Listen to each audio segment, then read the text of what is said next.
Beribadah tuh masih ada transaksi. Sholat duha dianggapnya untuk sebuah kekayaan, sholat tahajud untuk ketenangan. Masih ada orang di level ini. Assalamualaikum warahmatullahi wabarakatuh. Oke, kita ketemu lagi ya. Kita melanjutkan yang kemarin, masih dalam konsep ketuhanan Jawa. Tapi kali ini kita sudah masuk ke lebih kepada ke Islam ya, kepada ke Islam. Korelasinya dari kepada Islam atau aplikasi dari semuanya. Tapi masih ada tutunya ya, masih ada tutunya ya. Nah, yang ingat kemarin ada beberapa ada juga yang udah menjawab kemarin ya, saya lupa. Ternyata disebutkan tuyul katanya. Ya. Ya, bagus sekali. Nanti ada bintang yang atau udah saya kasih bintang ya yang ada tuyulnya kemarin ya. Ya, mengingatkan saya enggak apa-apa. Tapi sekarang saya pingin ke yang sebuah apa ya? Ini manifestasi baik dan manifestasi buruk ya. Bahwa Tuhan kemarin adalah manifestasi baik, kemudian kebalikannya, karena dunia ini ada dua dimensi ya, dimensi baik dan dimensi tidak baik. Setelah Tuhan, dimensi tidak baiknya adalah hantu ya, gitu ya. Nah, kita mau masuk ke sana deh. Dimensi Tuhan itu yang memunculkan kebaikan, itu kita sebut atau banyak kita dengar ada tuah. Kemudian yang manifestasi tidak baik disebut dengan tulah ya. Itu ada tuahnya gitu ya kan. Ada manifestasi baik, ada sesuatu kebaikan di sana, makanya disebut dengan tuah, mempunyai tuah gitu ya.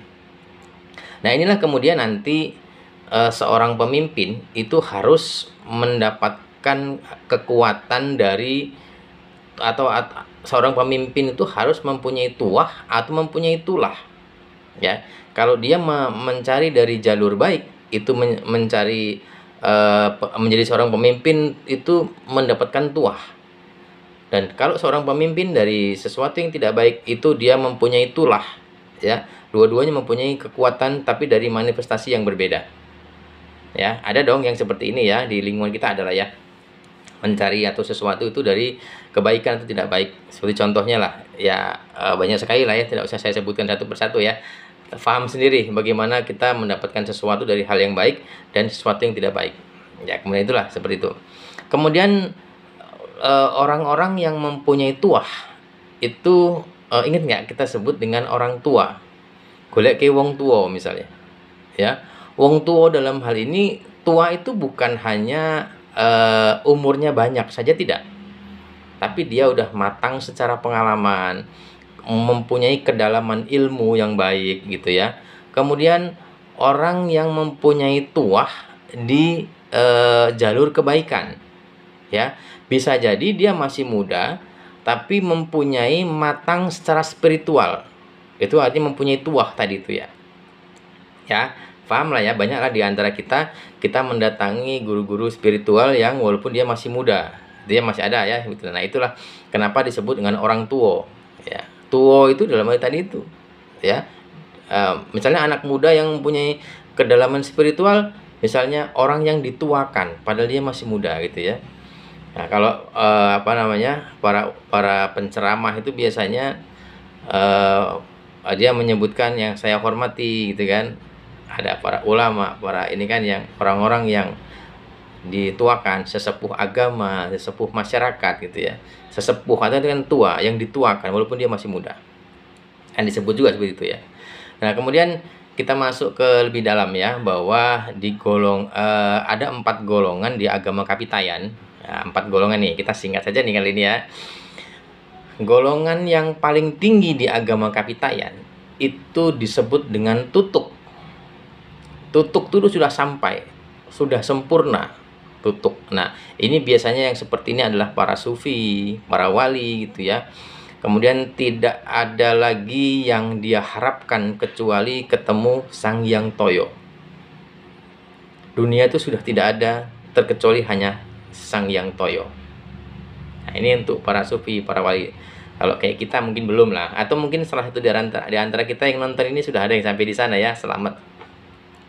Tapi biasanya seseorang yang sudah sampai di sini dan ketahuan dia atau dia mengaku sudah sampai di sini, batal biasanya kesufiannya seperti itu ya. Tidak mungkin seorang sufi itu memperkenalkan dirinya sebagai sufi, itu tidak mungkin.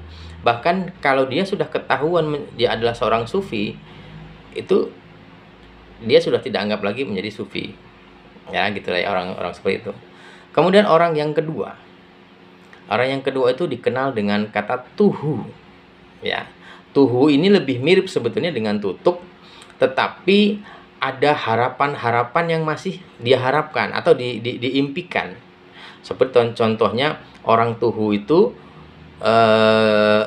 spiritualnya baik, ngajinya baik, pemahaman agamanya baik, tetapi masih berharap seperti nanti tinggal di surga, ya, di sana ketemu dengan bidadari, bahkan bidadari yang nanti dia dapat bukan hanya satu, bisa 7, bisa 17, dan semua fasilitas surga itu dia dapatkan. Itu kita masih di level tuhu, level yang kedua. Sebetulnya baik, orang-orang seperti ini masih baik, dia agamanya beribadah juga baik, tapi dia masih punya harapan-harapan seperti ini. Kalau tutuk, tidak ada sesuatu pun yang diharapkan kecuali hanya satu, yaitu Sang Hyang Toyo, ya, yang tadi ya. Yang kedua itu tuhu. Kemudian yang ketiga disebut dengan tunggo. Ya, tunggo. Tunggo ini bukan hanya dia pengen sesuatu, tapi dia juga masih mengharapkan kehormatan di dunia ini. Dia beribadah baik, dia punya pemahaman yang bagus mengenai Sang Hyang Toyo dan cara beribadah, tapi dia manfaatkan untuk mempunyai keinginan untuk mendapatkan kehormatan di lingkungannya. Itu orang masih dalam level tunggu. Ya, tunggu, masih senang dengan kehormatan, baik kehormatan secara jabatan, di panggilan, atau secara ekonomi, dia masih mengharapkan hal seperti itu. Kemudian yang paling terakhir, level paling terakhir golongan yang di agama Kapitayan itu adalah tugul. Tugul. Nah, tugul ini kalau kita sebutkan zaman sekarang ya, untuk dapat dipahami itu awam. Orang-orang dengan pemahaman orang awam, nah gitu kan, itu orang yang dalam level tugul dalam agama Kapitayan. Tugul ini biasanya orang-orang itu ikut-ikutan saja. Wis penting melok wae, sing grup yuk, sing apik, sing rame, sing ndi, nah gitu ya. Saya kan seperti itu ya. Nah, yang penting orang seperti ini konsepnya adalah cukup. Yang penting dia berkecukupan. Ya, kecukupan dalam arti gini, contoh nih misalnya ya. Untuk ketemu Toyo, orang ini masih membutuhkan guru, masih membutuhkan simbol-simbol batu ya, tugu-tugu itu misalnya. Contoh misalnya, salah satu contoh yang paling mudah tuh masih mempercayai kertas-kertas untuk dia baca untuk sebagai amalan. Ka'bah itu sebuah konsep, sesuatu yang harus dia sembah untuk ketemu dengan Sang Hyang Toyo, untuk ketemu dengan Allah. Nah, seperti itu kita masih dalam level seperti itu. Dalam agama Kapitayan kita sebut dengan tugul. Contoh lagi misalnya, sholat duha itu supaya rezekinya lancar, sepertinya banyak.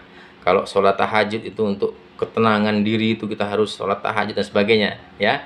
Masih ada transaksi-transaksi. Semuanya baik. Secara syariat semuanya menjalankan, semuanya baik.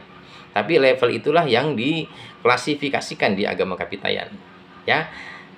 Sudah cukup untuk kali ini, yang video kali ini. Nanti kita berlanjut, masih banyak sebetulnya yang agama kepercayaan yang dimiliki oleh agama Kapitayan ya. Tapi kali ini saya cukupkan sekian. Kalau ada manfaat itu semua dari Allah Subhanahu wa taala. Kalau ada kesalahan saya mohon ampun, dan kepada kita semua saya mohon maaf ya.